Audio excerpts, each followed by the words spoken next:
Hey guys, and welcome back to the Pennies to Pounds podcast with your host Kia.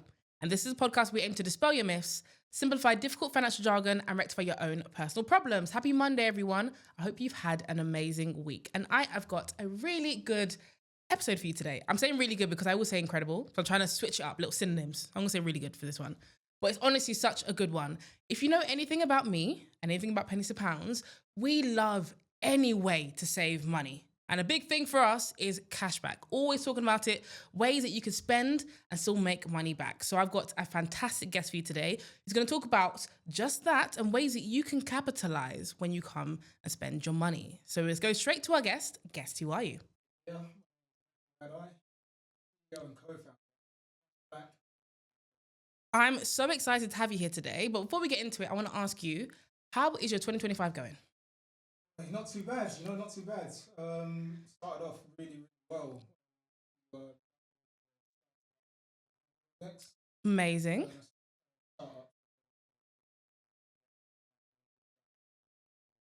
That's amazing. Great joint birthday, brothers. Oh. In January. Great.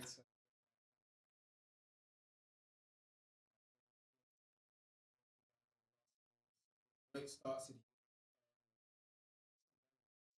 It's still here, still plodding along in January. We're Yeah. starting as we need to go on.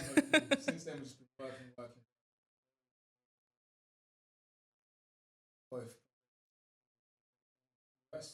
Yeah, work. Never stops. I feel you on that one. But I'm super excited to get into today's episode. So we're going to be talking about more about Cashback and Cashblack, your company specifically. So first question, I want to go right back to the beginning. The inception, the idea.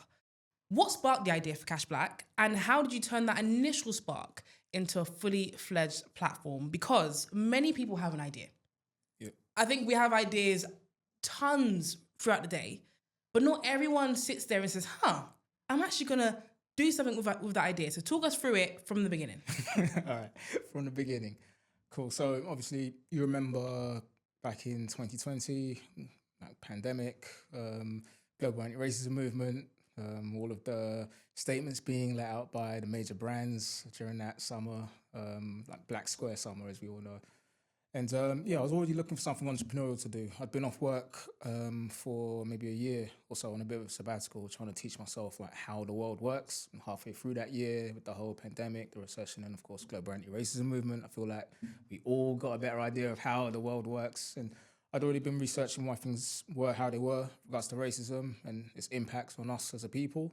Saw that there was a direct correlation between racism and the socioeconomic impacts on us as a people in regards to lack of support for black-owned businesses, and felt that the best way to try and fix these issues would be to try and find a way to incentivize the patronage in black-owned businesses by having the black-owned businesses reinvest back into the patrons. So my two younger brothers and I, boards during that whole pandemic period, like so many people were who started businesses, we thought to ourselves, how about a cashback website for black-owned businesses? Why don't we call it Cashblack?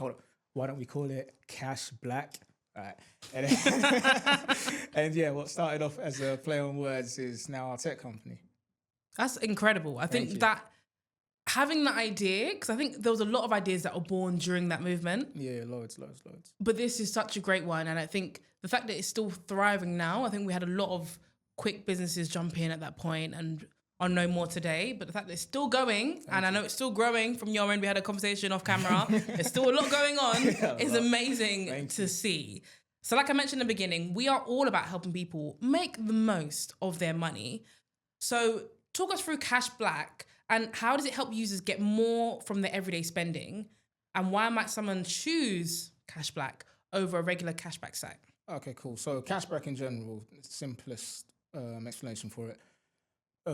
You're being rewarded for shopping more often than not what you're already going to be doing anyway. So it's from the affiliate commissions that we receive from the brands who we host on our platform. They pay us for driving the traffic to you, the consumer, to make purchases. And when they pay us, we share that commission that they used to pay us with yourself as a cashback reward that you can withdraw for yourself into your bank or PayPal or whatever, or donate to one of our affiliated goodwill causes where we match those donations 100%, meaning when you give, we give. So yeah, ordinary cashback websites, it's a no-brainer because if you're already going to be shopping for just everyday essentials or like luxury items, whatever, you'd be shopping around looking for what you're looking to buy, and then you might think to yourself, oh, let me look for coupons or like discount codes or what have you. Not too dissimilar principle with us with Cashblack. Only difference is ours is more of an incentivization tool to get you to shop with Black-owned businesses. As we've seen over the last 5 years, even with the recent pushback against like DE&Is we've seen over the past couple of weeks over in America especially, which could trickle down here because as we know, when America sneezes, UK catches a cold. But I mean, with that, the Kleenex that we're using is going to be the pushback against all of those like anti-DE&I, like war on wokeism or whatever, to help to incentivize people to shop with Black-owned businesses through the reward of cashback. So yeah, that I suppose is the differentiation between normal cashback websites and ours.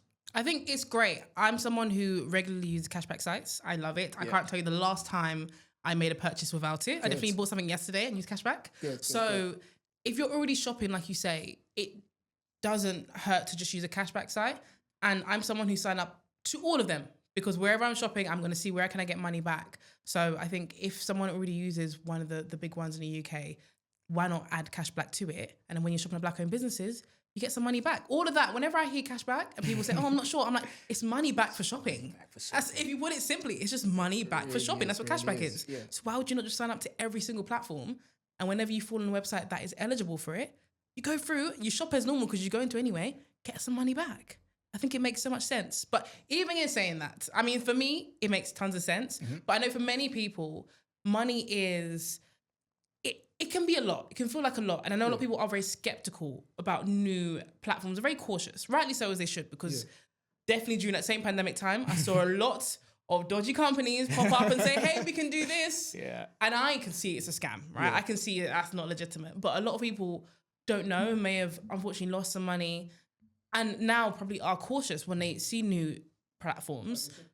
How do you build trust with new users, and what keeps them coming back once they've tried Cashblack? For us, trust building comes alongside social proof. As you know, like Black people especially, we are like super sensitive to social proof. Like we've seen, oh, this person liked it, so I might do as well. Or my friend recommended me this. More so than other demographics, it's like maybe a 2-to-1 compared to say like white consumers and Asian consumers. So with us, we know that in order to get the community on board, we need to align ourselves with like major partners. So there was, oh, okay, cool. So they're working with them. Then yeah, this Cashblack thing might be legit. So we started working with likes of Amazon, eBay, and Etsy from pretty much when we started to be able to onboard all of their independent Black vendors. That's really good. So like rather than just going on Amazon to shop with certain businesses, if you know of a Black-owned Amazon or even Etsy vendor or eBay vendor, find them on Cashblack, who they'll be there, and then you'll be rewarded with cashback should you purchase from their Etsy, eBay, or Amazon store through us. And seeing those logos on the site or hearing about our partnerships with them, it helps. Similar with, in this country, Deliveroo, Just Eat, and Uber Eats. And then in America, Grubhub and DoorDash as well. We host every Black-owned food vendor, or we will do soon as soon as we're just able to onboard them all. Every Black-owned food vendor, grocery store, takeaway provider, all on Cashblack through Cashblack to your door. So like you go on the app or the website, find a local Black-owned Caribbean restaurant or like African restaurant, what have you, on the app or website close to you. Make a purchase from them through Deliveroo, Just Eat, or Uber Eats, and then receive your order as normal, and then receive cashback from the affiliate commissions we receive as paid for by those delivery apps. And so, yeah, linking ourselves with those major organizations, it was a no-brainer because as good as it is for us, for optics' sake, we know that those optics are hyper necessary just to build trust with the community, because we'd love a situation where we just launch and people would just be down with us just because it's us, but we know it's never going to be that simple. So, yeah, aligning ourselves with major organizations, that really helps with the social proof, because it's like, well, if, Deliveroo trust them, then, yeah, surely I can trust them. And, yeah, that's kind of how it works. And we know that. So, yeah. I think social proof is a very big thing. Very, very. I know a lot of my friends will come to me, obviously money-wise. They'll say to me, have you heard of this company before? And sometimes I'm like, oh, I've never used them personally, but like I know of them or I think they're good. They're like, no. If you've never used it, I'm not going to do it. Yeah. And I always find it so interesting how many people rely on essentially a review from someone. That's what it is. You know, if you ask someone, have you tried this? How did you find it? If someone says it was great, then they're more likely to make that purchase than if you said, oh, I didn't like it. People are like, okay, I'm steering clear. And I have that a lot with my friends. And I know a lot of people feel the same. So I think it's really good to kind of build up that trust in your business. I was on Cashblack the other day. I was having a look. And when I saw the delivery, I said, you got me. You got me with the food. You got me. I'm Caribbean. I say this all the time. I'm Caribbean. So always, if you know anyone who's Caribbean, or if you don't know, and you walk into the Caribbean takeaway and you get your stewed chicken oxtail, that takes hours. And if I'm not in the mood to spend hours by the stove, I'm going to order in. So when I saw that, I said, yes, sir. Thank you. So that is incredible. You have to. Thank you so much. That's amazing. We were talking a little bit about this off camera, but to ask you here, as a founder and an entrepreneur myself, as much as we have high highs, I know that there are some low lows and there are some hurdles along the way. Yeah. So can you share perhaps one major challenge that you've come up against while building Cashblack and how you worked through it? One major challenge. Okay, we'll narrow it down to one for this. There's been more L's than W's for real, but that's emblematic of any entrepreneurial journey. So it's not that deep. Nothing I really dwell on too much. I do dwell on it quite a bit, actually. I can't lie, but I suppose the biggest challenge would have just been literally building it. We went with a tech-first approach where we thought, all right, build the website, build the app, then build the Afrobot, the Cashblack Afrobot. That's our browser extension algorithm for redirection of black-owned traffic. It's like basically it's a Google Chrome plugin. So when you go onto the websites where you can earn cash back from Cashblack, it will redirect you there and let you know. No, not just that. Well, that. Plus, obviously, if you Google, for example, skincare, you might go to the likes of Boots, Superdrug, or The Body Shop, or you just find those in your Google results. But land on one of those websites or use the Google results, and you'll see like Cashblack Afrobot, if installed, will notify you of alternative black-owned brands. That's really good. Like likes of, I know, Ava Estelle or Yendi Skin Care, where you'll be able to be redirected to those stores to make the purchases and earn cash back on those purchases from them. So I'm building that. As good as it sounds, how cool it sounds, I saw your eyes light up. It's like, oh wow, that's a great idea. Actually building those ideas, that's the difficulty. That's been the biggest challenge for us, because me and my brothers, we're ideas people first and foremost, as opposed to technical founders. I suppose my youngest brother, he's the CTO, technical founder in that regard, but he's been at university for the last 3 years, and my mum wouldn't let me drag him out to work on my little Cashback website until he's finished. Now he's finished, we're kind of putting everything together, and we realized that, oh wow, we've taken us maybe 6 different dev teams to get to this point alone, as opposed to maybe just like building it and iterating, and most importantly, building the community with it, because they're supposed to inform our opinions of stuff. I was somewhat arrogant when I first started this. I thought, well, I mean, it's Cashblack. I mean, surely everyone black is going to be on it. I mean, we're all going to be just like super like cognizant of how important an idea this is and everything, how great an idea this is, and everyone's going to jump on it. Nah, not necessarily. So I thought that if I built it, they would come. It took forever to build, and now they're taking forever to come, as opposed to us doing everything kind of like together at the same time. That's been the biggest challenge, because it's been difficult technically building it, and now we have built it. Now we're like, okay, cool. Now we have to go back to get the community on board, having to work on the marketing, getting our comms across, getting people excited about what we've been working on for time and everything. So combination of actually building it and then building the community has been the two most difficult. But it would have been harder had we done it properly. No, it would have been hard had we done it properly anyway. It's just harder that we didn't do it in the way we were supposed to. So it's just something we're kind of having to do backwards now. So that's been a challenge, but it's very much part of the process anyway. It is. I think sometimes we feel a bit discouraged. Sometimes we had this conversation, you might feel a bit discouraged when you get L's upon L's and things just don't go the way that you want it. Yeah.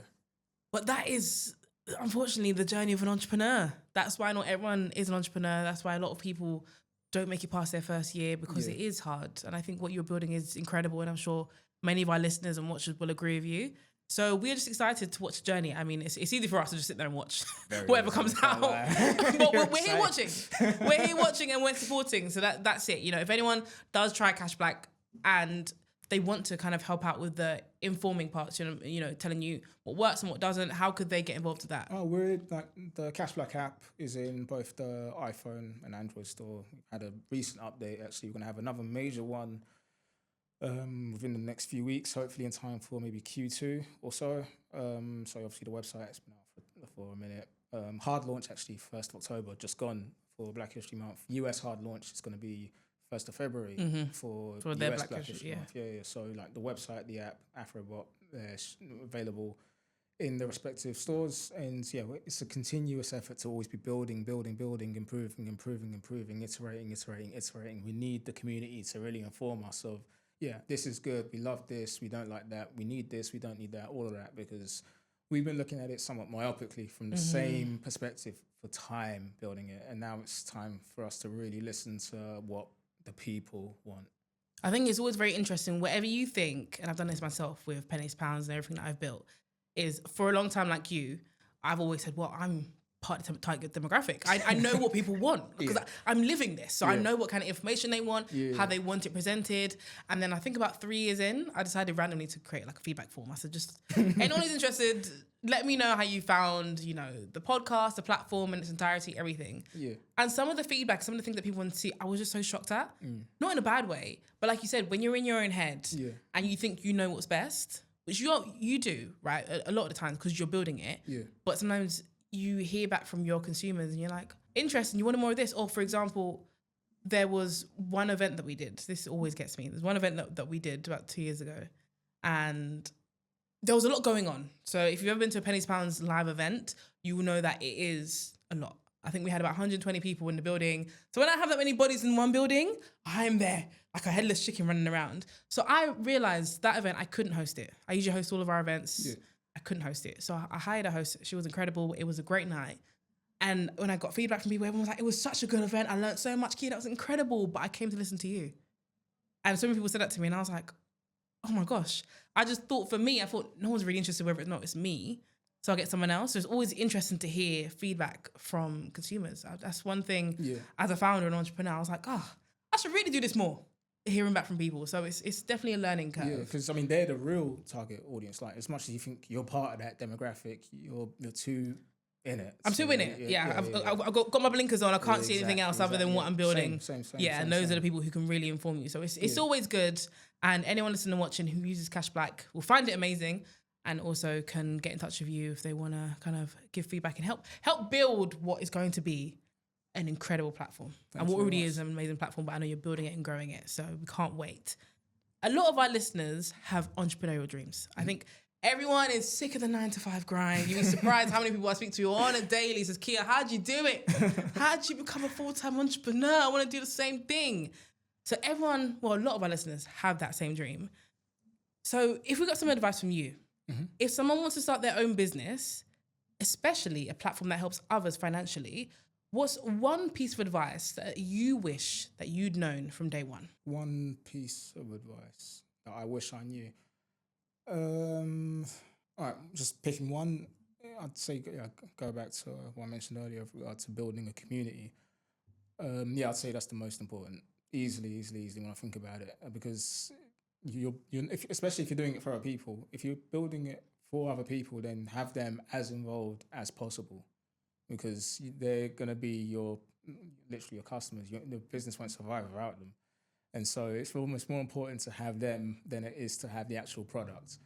That's why a lot of content creators are able to quickly leverage their audiences into creating something, launching something and it growing relatively quickly. Whether or not it sustains or not, that's a different story. But in terms of actually having people actually using it, people actually adopting it, and that is super, super important. It can't be underestimated, particularly with regard to how easy it is now to build a following, or relative to before. Obviously, a lot of people rely now on social media to be able to accelerate their growth through their own audience that they already have. So one piece of advice: build the community. It's going to be your day ones and actually using your product or service. That is so important. More important than actually building the product, as far as I'm concerned. It is so crucial. And I think that there has been such a big drive towards community building. I don't know if you've noticed online. I've noticed a lot more, obviously in the sense of, we've got more run clubs, we've got more book clubs.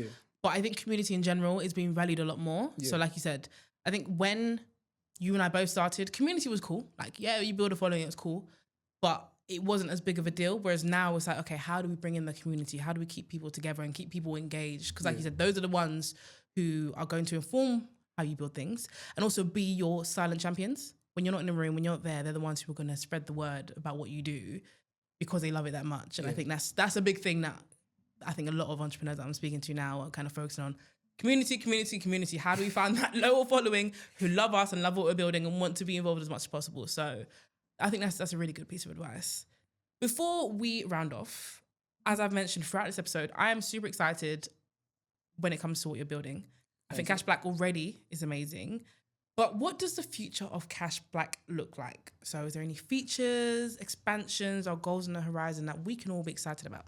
Yeah, suppose the immediate future right now, we're going to be focusing a bit more on Afro Affiliate, our sister company, which is basically our affiliate network that connects Black-owned brands with different content creators and media houses and essentially enables them to be able to convert their loyal customers into economically incentivized brand ambassadors so that anyone with an affiliate link for a Black-owned business would be able to earn their own passive or active income supporting them, be a mega influencer or just someone in a very active WhatsApp group. So again, just very much trying to empower the community to be able to generate their own revenues, their own money by supporting the community, literally paying Black people to help other Black people. So yeah, That's pretty much the incredible. top and bottom. Similar to Cashblack, what we're doing with Afro Affiliate, but working with the Black-owned brands and the content creators for that, and also connecting the different content creators, Black content creators, Black media houses, Black publishers, basically Black affiliates with major brands who we already have those connections with. Like I name dropped a few of them with whom we're already working. And for example, we have loads of major brands who approach us wanting to be involved with Cashblack. And we know that, well, Cashblack's really for Black-owned businesses. However, our sister company, Afro Affiliate, we have loads of content creators with huge followings who've been tweeting about or posting stories about, or doing TikToks about their like holidays, for instance, like That's travel. me. Exactly. I feel like you're talking about me. No, for real, like travel content creators who've been doing this out of the goodness of their heart, just for the sake of doing it. They don't know that they can monetize all of this by connecting with the major travel companies or like different influencers, for example, by connecting them with major financial institutions, like food bloggers, connecting them with like the delivery apps with whom we work or the like major FMCG brands with whom we work. So yeah, basically enabling the Black content creators to be able to make as much money they can through like the work they're already doing. So that's on the one side of Afro Affiliate, trying to just get the community to get more money for things they're already doing. No brainer for us. And then with Cashblack, we're in Q1 right now. Q2, we're looking to roll out Cashblack brick and mortar.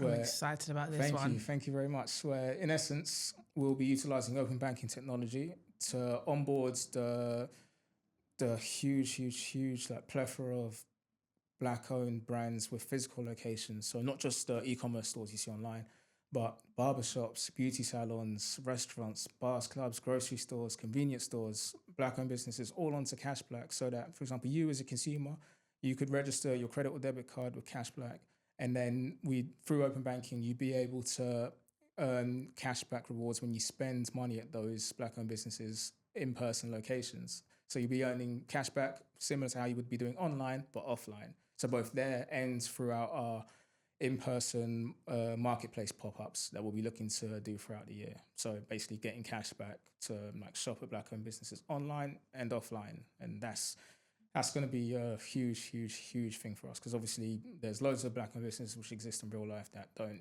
or in real life in physical locations that don't really have an online presence. So we'll be incentivizing patronage for all of those and rewarding you for shopping with them. So we're looking to roll that out in London with one of the like bigger London boroughs within like the next few months. We're hoping to get off the ground and then doing similar with Cashblack US. We've been back and forth to America on a few trade missions with the British consulate, particularly in LA. We've had a couple of conversations with the mayor of Los Angeles' office about doing something similar out there. I think Inglewood was the first that was mooted to be able to do it, just because it's like black neighborhood, we've already like a black ecosystem of merchants, vendors, etc. And so we're looking to do the same thing out there once this initial London pilot is out of the way. So loads and loads and loads. There's a lot on the horizon for you. Lots on the horizon. It sounds like a busy schedule, but it sounds like it's going to be a great year for you. Yeah. We pray it is.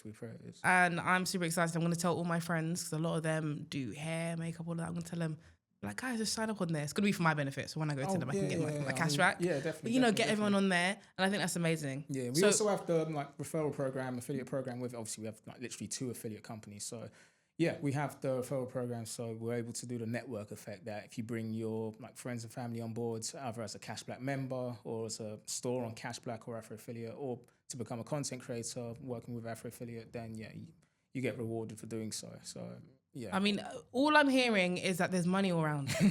All I'm hearing is that this is a great platform to get involved with, because however you look at it, there is money to be made. And anyone who's looking for a side hustle this year, I think we've got one of our side hustles there. Not just a side hustle, we're literally paying black people to support black people. Look at that. Look at that. We've got a good side hustle, and if you don't fall in that demographic, you can still tell a friend. And I think there's still a lot to be learned from your journey and everything that you're building that a lot of people can take away in one element or another. So thank you so much for gracing the Pennies Pounds podcast today. Before we go, for everyone listening and watching, where can they find you and everything that you're building? Okay, cool. Me, really and truly, I'm only on LinkedIn. I haven't even set up an Instagram. That's probably the best platform to be on. That's probably the smartest platform to be on. Okay, cool. So yeah, me, Matthew Addai on LinkedIn. I think it's linkedin.com/in/Matthew Addai or something like that. And then Cashblack HQ across all socials, Afro Affiliate, just Afro Affiliate across all socials, like Instagram, Facebook, TikTok, YouTube, etc. for all of those. And yeah, obviously the websites were the same name, and we look forward to welcoming everyone on board. Amazing. All the links will be in the podcast description, so you can go ahead and click through with ease. Thank you so much for coming onto the podcast. And to everyone listening and watching, we'll be back again next week with another episode. Bye, guys.